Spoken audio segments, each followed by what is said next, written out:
Welcome everyone today to the formal meeting agenda for June 3rd, 2025. We're going to be meeting today as two different bodies, and we're going to start our day meeting as the local building authority of Salt Lake City, and we're going to begin that with item A1, and that is welcoming you to the meeting, whether you're joining us in person or online.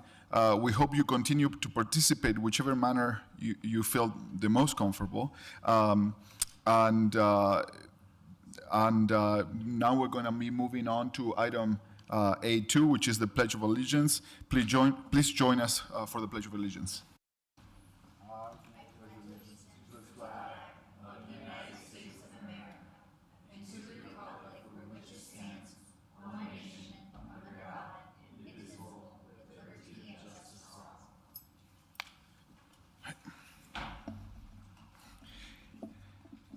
Thank you. And now a little reminder of the meeting rules. Thank you, all of those here today in person and online.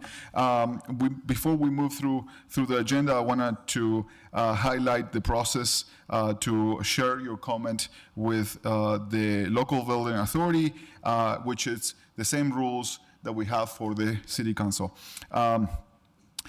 Our goal is to make the meetings a place where people feel safe and comfortable participating with their government. We invite everyone to help make this welcoming space happen.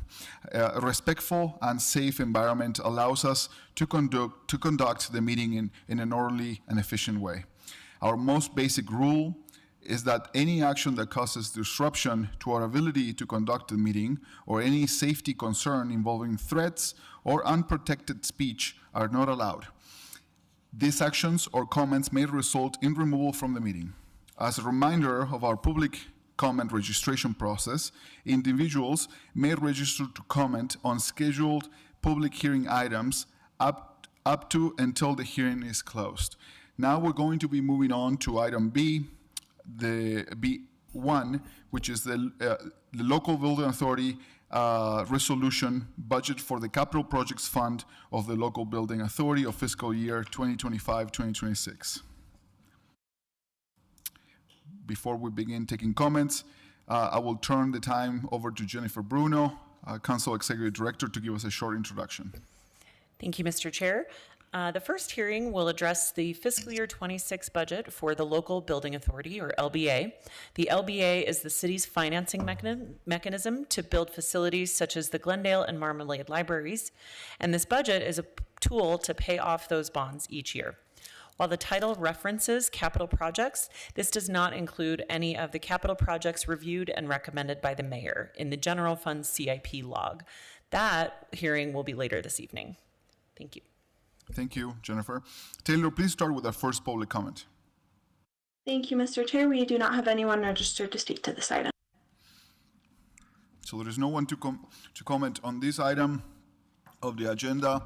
I'm looking for a motion. Mr. Chair, I move that we close the public hearing and refer this item to a future date for action. Second. I have a motion by Councilmember Wharton and a second by Councilmember Dugan. And is there any discussion? Seeing none, I call the questions. All those in favor say aye. Aye. Aye. Any opposed? This motion passes unanimously. Now we are moving to the adjournment. And this concludes the meeting. I will look for a motion. Mr. Chair, I move to adjourn as a local building authority and convene as a Salt Lake City Community Reinvestment Agency Board. Second. I have a motion by Councilmember Dugan and a second by Councilmember Young. Thank you for helping me decide which one was that. Any discussion? All of those in favor say aye. Aye. Any opposed? This motion carries unanimously. Now we're going to convene as the Salt Lake City Community Reinvestment Agency. The item D1 is a resolution for the budget of the Community Reinvestment Agency of Salt Lake City for the year 2025-2026. The same rules apply as far as behaving in this meeting. before we begin taking comments, I will turn the time to, again, our Executive Director, Jennifer Bruno, to give us a short introduction. Thank you, Mr. Chair. This next hearing pertains to the fiscal year 26 budget of the Community Reinvestment Agency of Salt Lake City, or CRA. If there are comments about the proposed city or library budget, those comments should be presented to the council in an item later tonight. This CRA budget was discussed in a work session earlier in May, and recordings of that discussion and a staff report can be found on the council's budget website, which is tinyurl.com/SLCFY26. Thanks. Taylor, please start with our first public comment. Thank you, Mr. Chair. We do not have anyone registered to speak to this item. Okay, there is no one here registered to speak for the CRA public budget for the next upcoming year. I'm looking for a motion. Mr. Chair, I move that the board close the public hearing and refer the item to, and refer the item for future date for action. Second. I have a motion by Councilmember Lopez Chavez and a second by Councilmember Wharton. Is there any discussion on this? Okay, seeing none, all of those in favor say aye. Aye. Any opposed? It seems like it was unanimous. We're going to be moving on to item E, which is the adjournment, and I need a motion. Mr. Chair, I move that we adjourn as the Community Reinvestment Agency Board and convene as the Salt Lake City Council. Second. I have a motion to adjourn by Councilmember Mano and a second by Councilmember Lopez Chavez. Any discussion? All of those in favor say aye. Aye. Any opposed? This motion carries unanimously. Now we are convening with a third hat for the day as the Salt Lake City Council. And now we are reminding all of you that the public comment registration process to make sure that you know how to share your thoughts. We will accept sign-ups until 7:30 p.m. General comment section is limited to a maximum of 1 hour and will only include commenters who are registered before 7:30 p.m.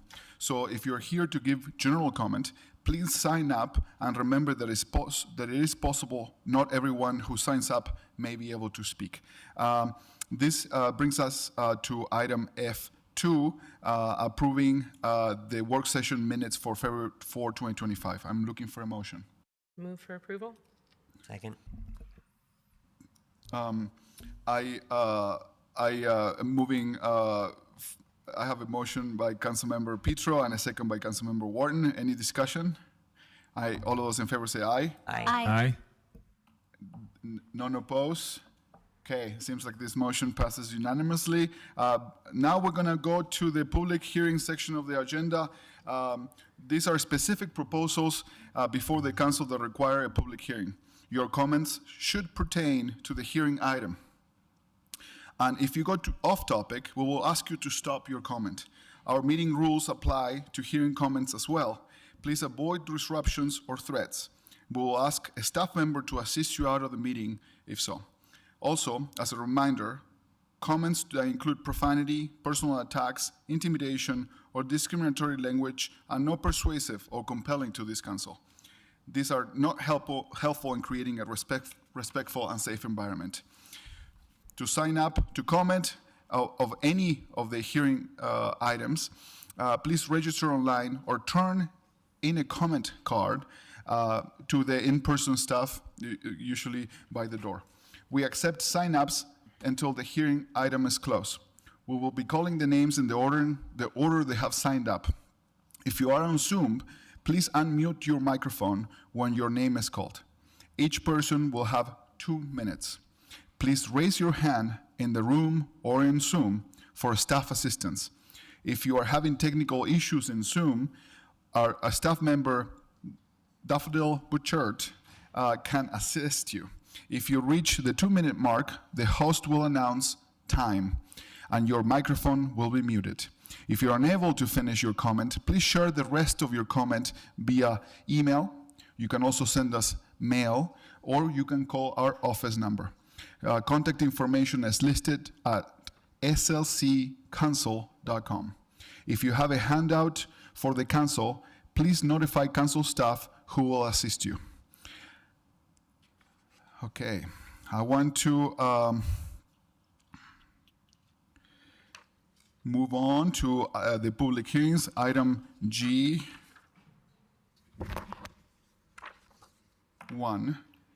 And this is the ordinance for fiscal year 2025-2026 city budget, excluding the budget for the library fund. And, I mean, this is all the, Mr. Chair, I can do a brief introduction if that would be helpful. yes, please. Okay, this public hearing will actually reference ordinances G1 through G15, as all of those ordinances and resolutions are needed to accomplish the budget. The council considers all of these ordinances relating to the fiscal year budget in one public hearing, as they're needed collectively to implement the mayor's recommendation. Tonight's public hearing will address, as I said, ordinances G1 through G15. The various ordinances set property tax rates and budget levels, address fees and compensation, among other items. For the public's information and those that may not be aware, departments are discussed in detail at each of the council's public work sessions through May and June, which typically start at 1 p.m. Recording of those discussions are available online on the council's website, as are staff reports of each department. More information can be found at the council's website at tinyurl.com/SLCFY26. Thanks. Thank you, Jennifer, for saving me there. There is a white page in my document, and so we have items G1 through G15 right now for public comment. Taylor, please start with our first comment. Thank you, Mr. Chair. We have about 8 people registered to speak to these items. The first will be Evan Sugden, followed by Esther Hunter, and then Matthew Morris. Evan is here in person.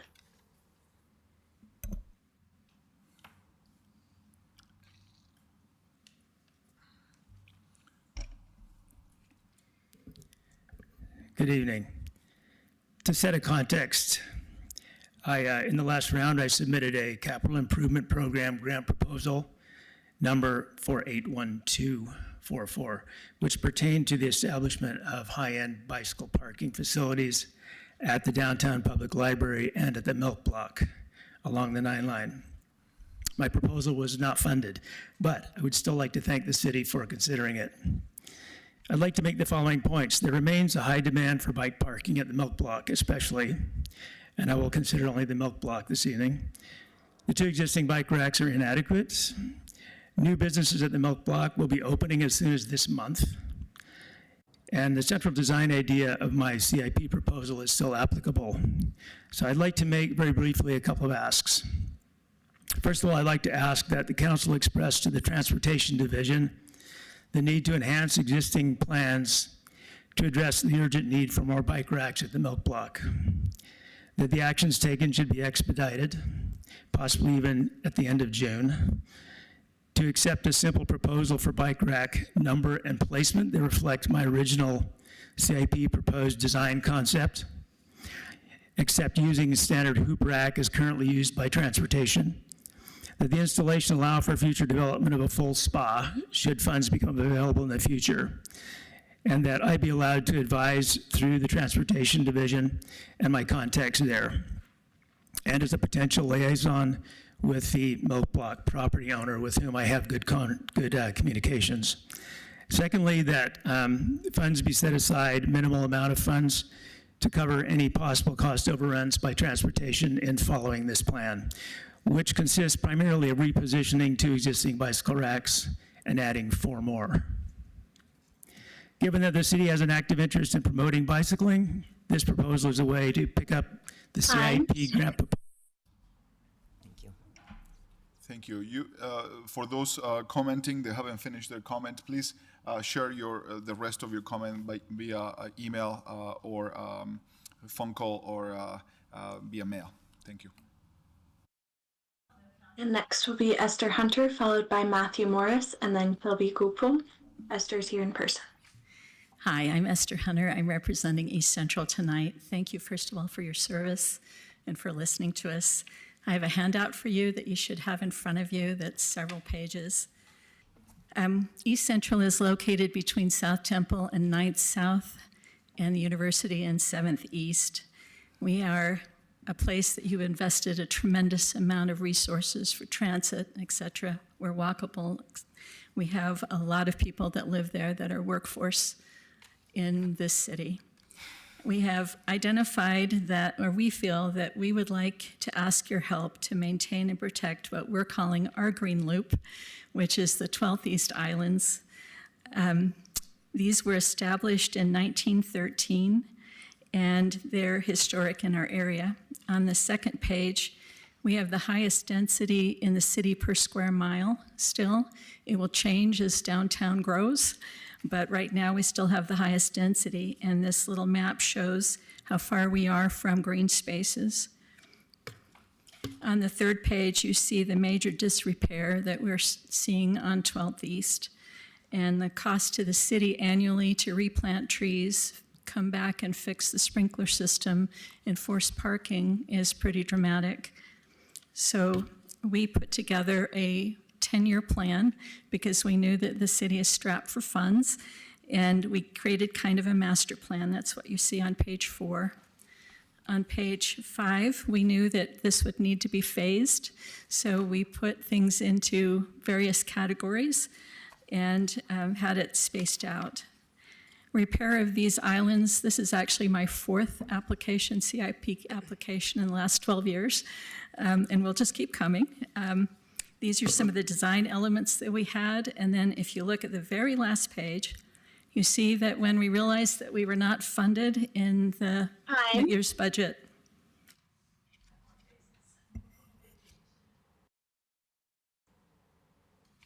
Next will be Matthew Morris, followed by Kelby Kupel, and then Avery Edenfield. Matthew is here in person.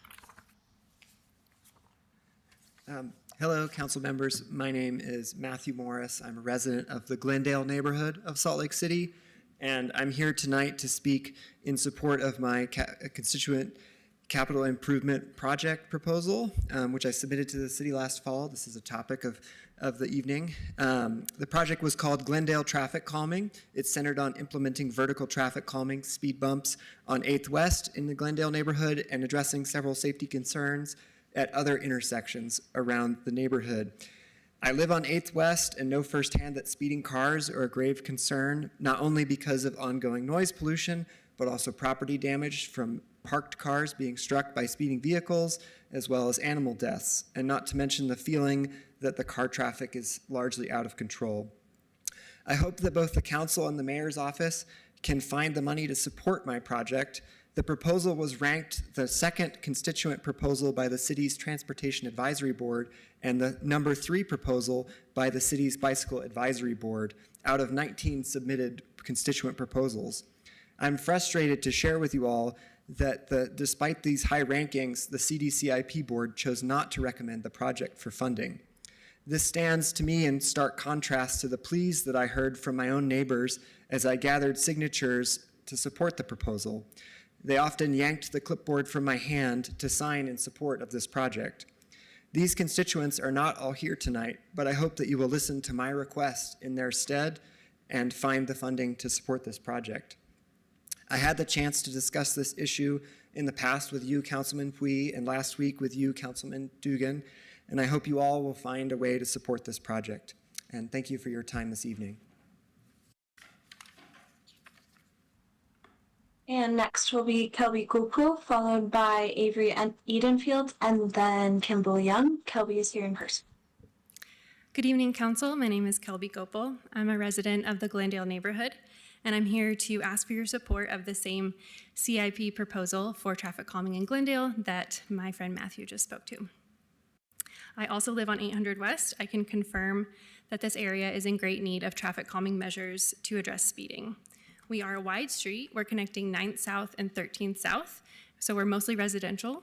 So it's quite a busy area. We have a lot of families, we have a lot of pets, we have a lot of school-aged children who are walking to and from bus stops. We're also right by the 9 line, and we're right by Jordan Park and the International Peace Gardens. So I think, given all of those factors, slowing traffic on this street in particular is an investment in the safety and well-being of this area, which makes a lot of sense when you consider how the city might facilitate more walkability as well as safer access to transit and green spaces. I also think that this can help realize solutions and even directly address some of the challenges that our neighborhood faces related to public health, air quality, and social vulnerability. I can attest from many conversations that I've had with my neighbors that there is great interest in traffic calming and a real need for a greater sense of safety. I think this proposal is also responsive to the city and mayor's commitment to livable streets, which we've seen come through in recent budget discussions, which I'm really excited about. So I hope that you will support funding for this project. Thank you for your time. Next will be Avery Edenfield, followed by Kimball Young, and then Tina Hernandez. Avery's here in person. Hi, good evening. I'm Avery Edenfield. I'm here on behalf of my family. I wanted to bring a picture. My wife is 8.5 months pregnant, and my 3-year-old son that couldn't be here.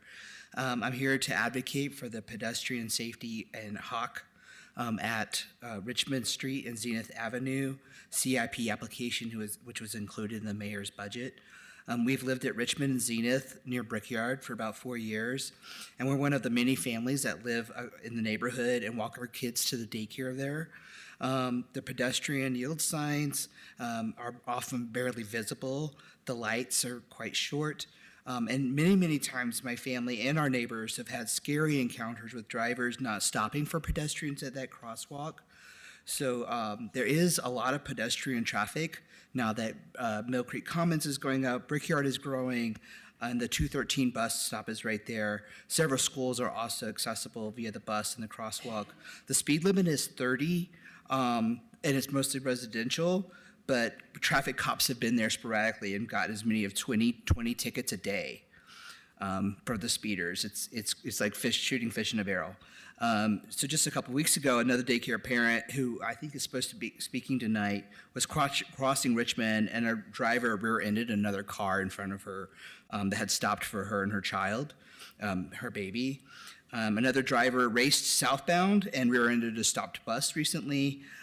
We've had cars go through our fence. We've seen cars go take down a street light. These are the type of accidents that happen over and over. A kid recently jumped out of the wagon, and the daycare people were chasing him down the street. Words that are often used are scary, nightmare, dangerous to cross Richmond there. The Transportation Division confirmed a Hawk signal is the next tier of pedestrian safety, and I appreciate your support for that.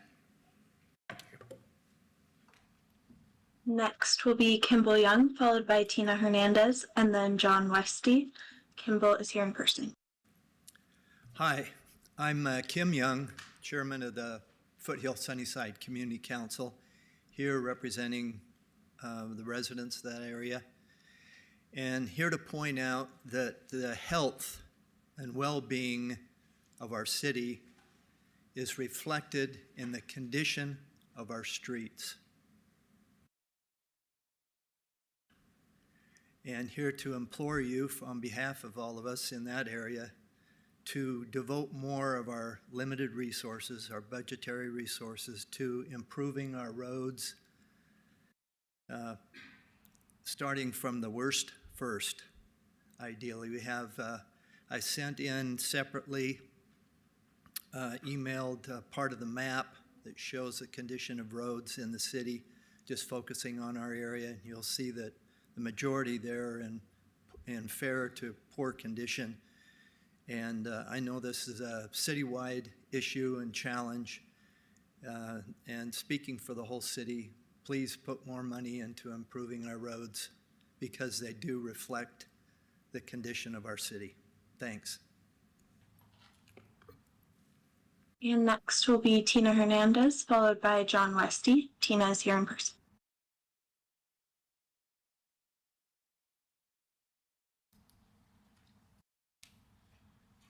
Hi, I'm Tina Hernandez, a little nervous. I live in District 7. Similar to Avery, I'm speaking on the Hawk signal at the intersection of Zenith and Richmond Avenue. I'm asking you to please approve funding to install the Hawk signal there. I live on Zenith Avenue with my husband and my 1-year-old daughter who attends daycare right on the corner of this intersection. I use this crosswalk at least 4 times a day to bring my daughter to and from daycare, and I'm terrified every single time. I'm very sorry.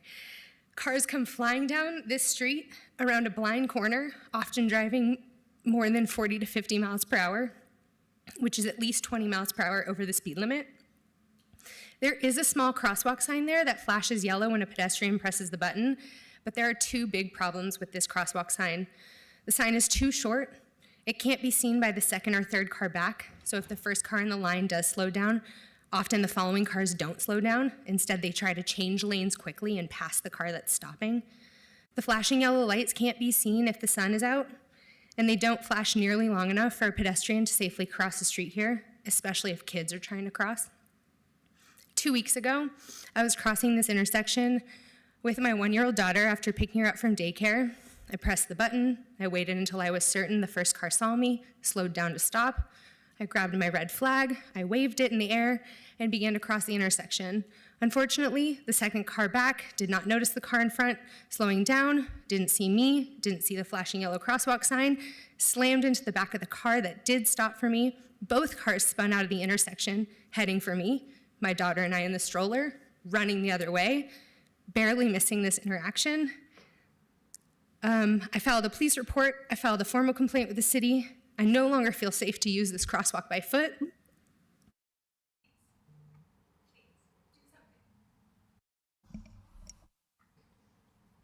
Next will be John Westy, who is here in person.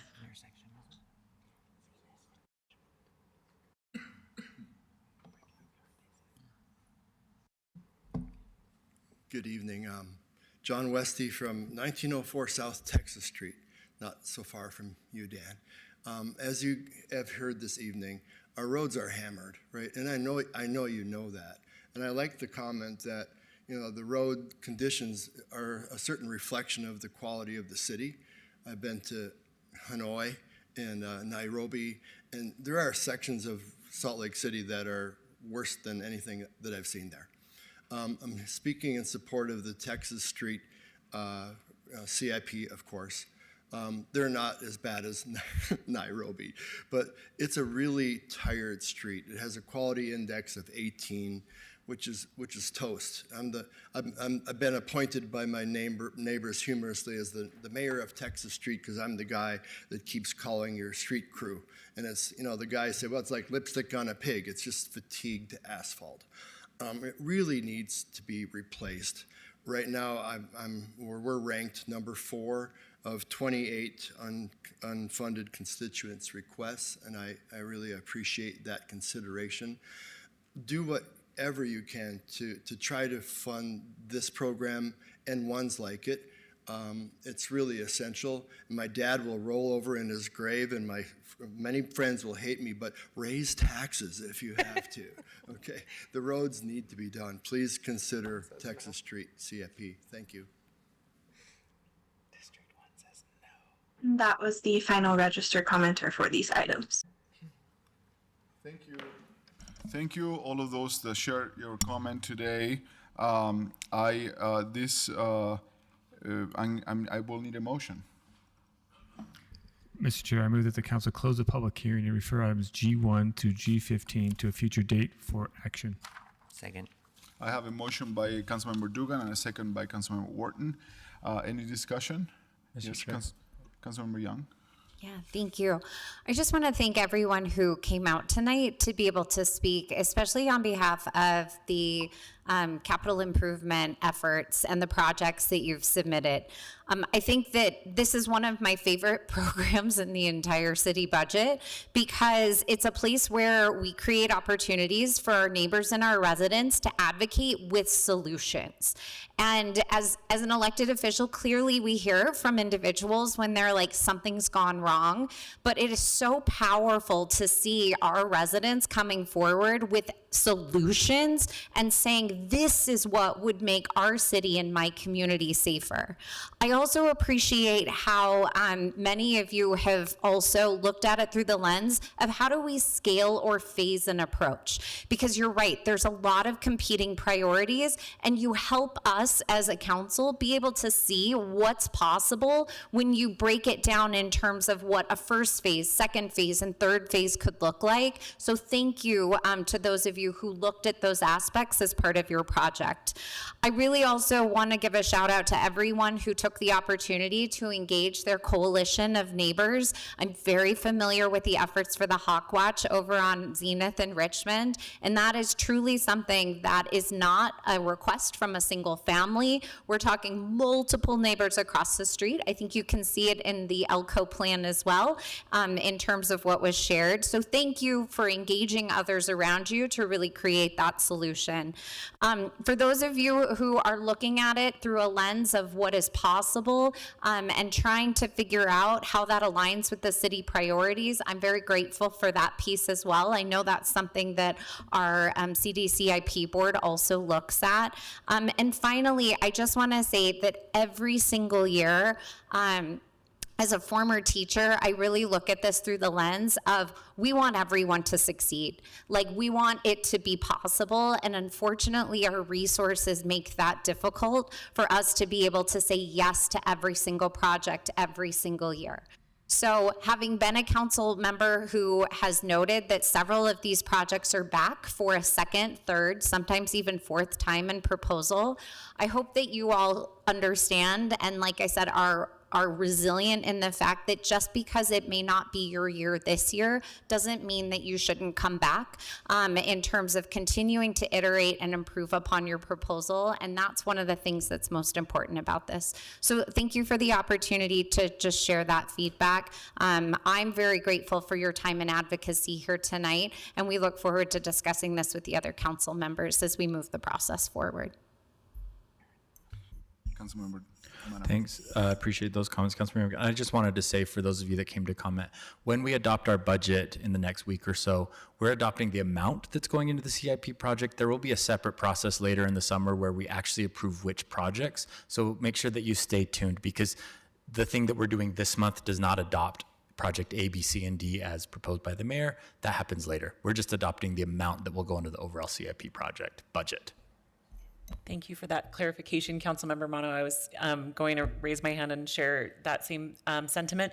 I also wanted to add, we will have an additional public hearing for that more specific consideration of the CIP process. That'll happen in July.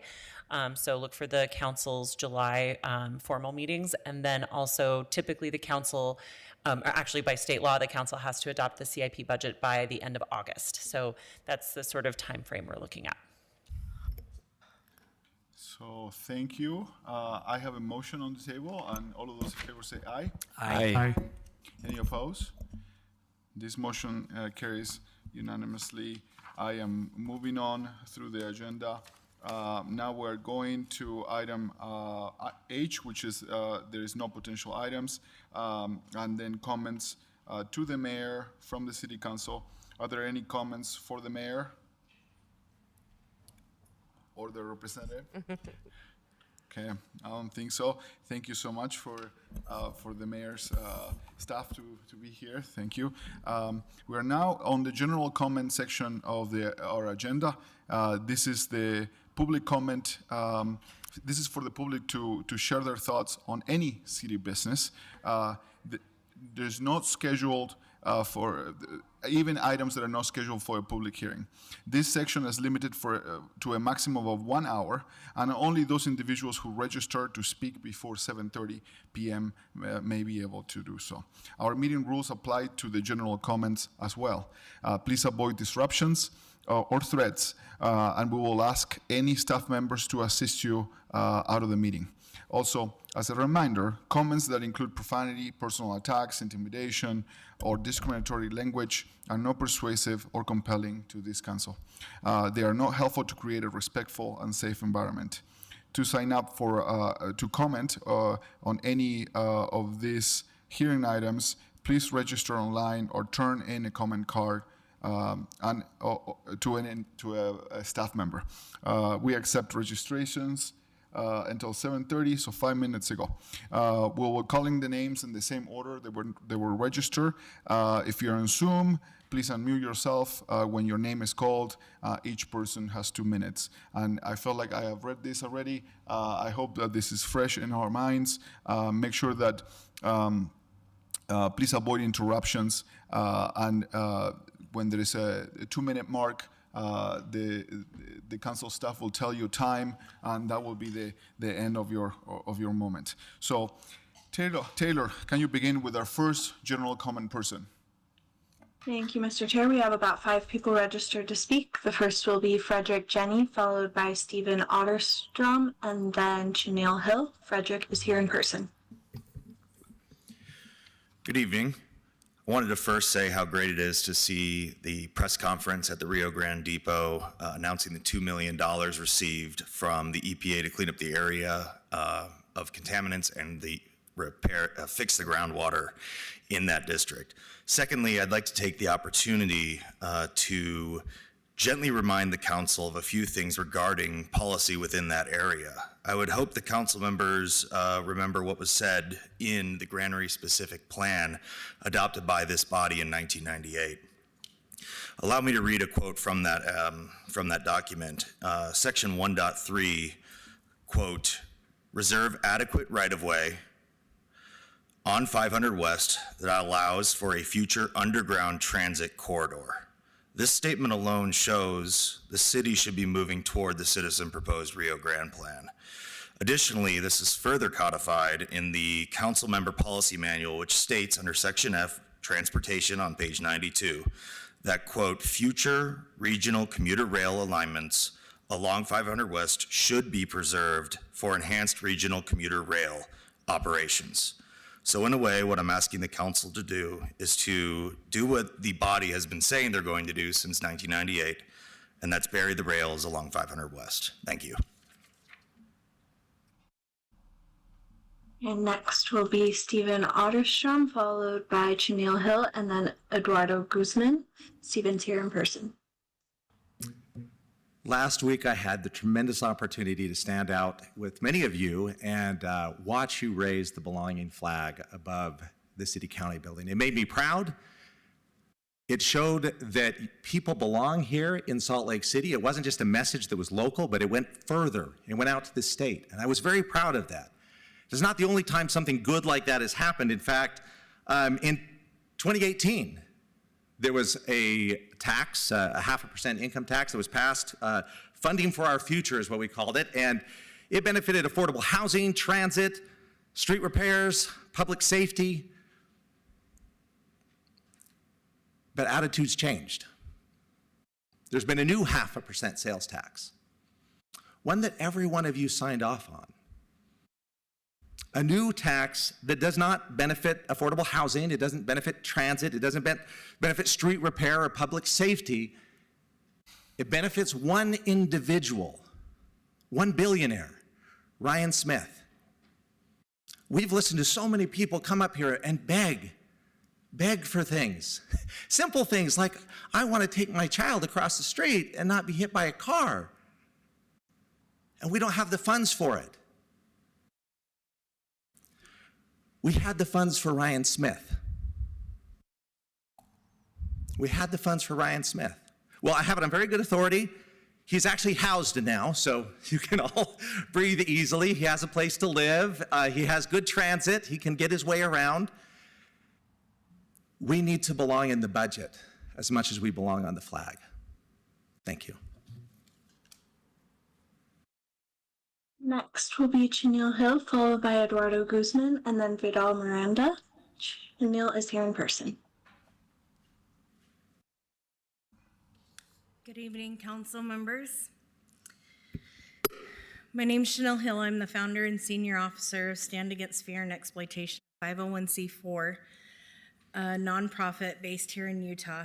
SAFE is dedicated to creating stronger legal protections for our communities, especially children, survivors, and those the most vulnerable to harm. I'm here tonight to introduce a legislative initiative that SAFE has developed, and to respectfully request your support. Not financial, but moral and civic. We are asking for a formal letter of support for the council in favor of a Sex Offender Registry Violation Accountability Act, a reform that has already gained the sponsorship of a current Utah House representative.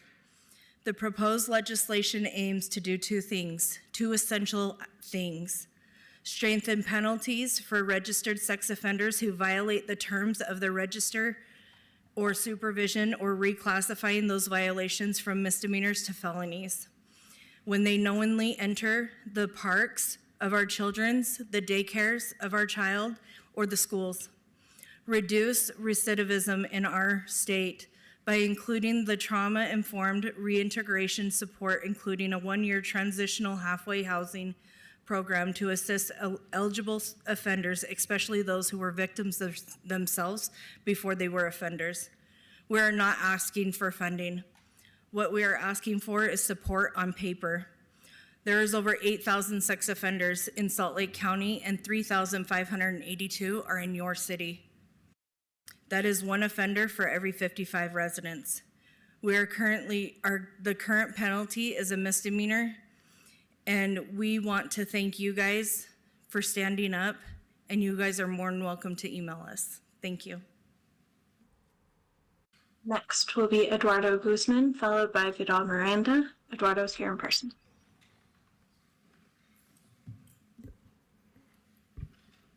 Good afternoon, council members. I represent the Carpenters Union Local 801, and my name is Eduardo Guzman. I'm here with a group of young carpenters that are interested in learning about politics and also making a positive impact for our organization. We have worked hard completing our apprenticeships and have developed the construction knowledge and skills necessary to complete our task. Unfortunately, labor practices have led to some of our members being left without work in this city, despite the fact that we are fully qualified and ready to work. As the next generation of workers, we are prepared to make the challenge and the walk ahead, and we are eager to prove our value and shape the future of the construction industry in this state.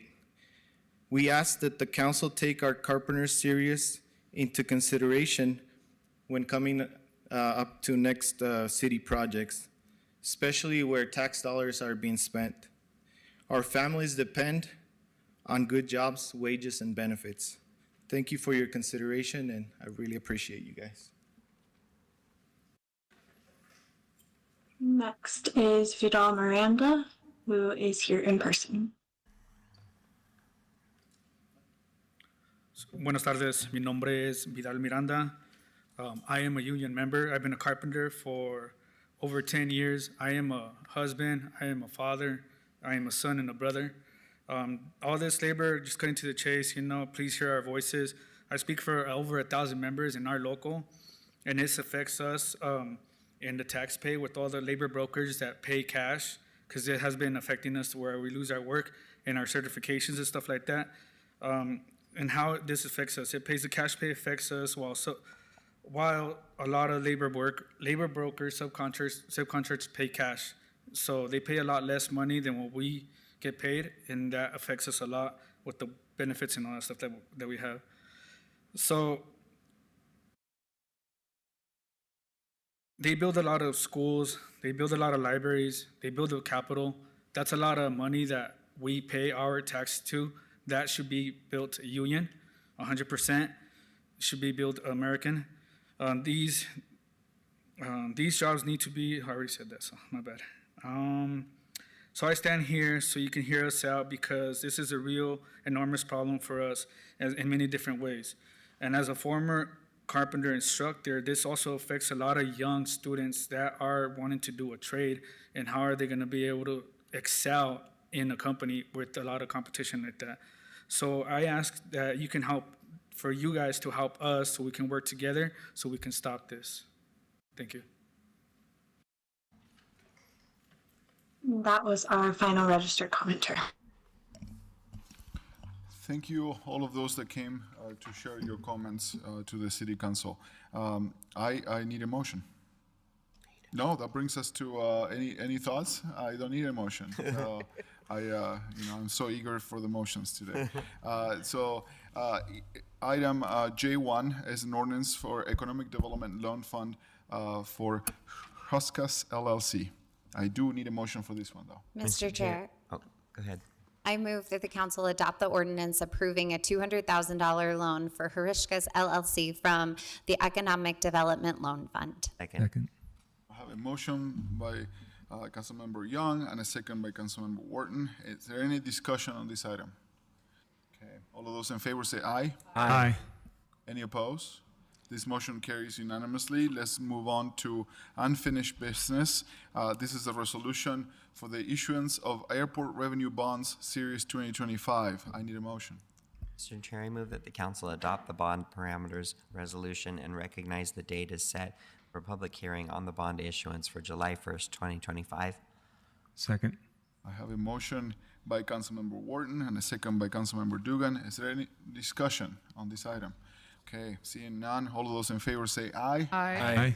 Any opposed? This motion carries unanimously as well. We have the consent agenda, and for the consent agenda, I also need a motion. Move for approval. Second. I have a motion by Councilmember Wharton and Councilmember Petro as a second. Any discussion? All of those in favor say aye. Aye. Aye. Any opposed? Seeing none, this motion carries unanimously. This concludes our meeting today, so we are adjourned.